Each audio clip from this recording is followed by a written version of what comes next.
Cerita pelatih Gracia Poli di Manado, datang paling cepat tapi pulang terakhir. Ingatan Tommy runtuh kembali ke puluhan tahun lalu saat melihat Gracia Poli bersama Apriani Rahayu berhasil meraih medali emas untuk cabang ganda putri badminton di Olimpiade Tokyo 2020. Pelatih di perkumpulan bulu tangkis Pisok Manado, Sulawesi Utara itu masih ingat semangat Gracia kecil berlatih.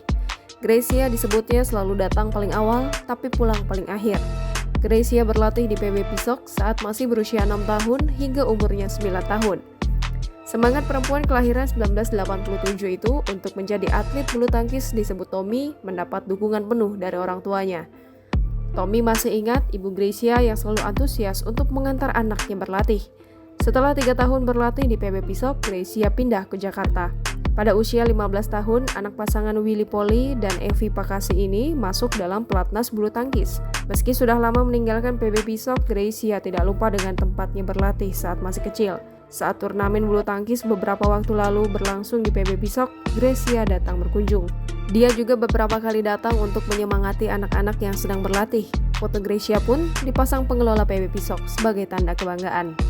Sebagai informasi, Gracia Poli dan Apriani Rahayu berhasil meraih medali emas untuk cabang badminton ganda putri di Olimpiade Tokyo 2020. Mereka mengalahkan pasangan King Xian dan Yi Fanjia asal Cina lewat 2 set tanpa balas di Musashino Forest Plaza pada Senin 2 Agustus 2021.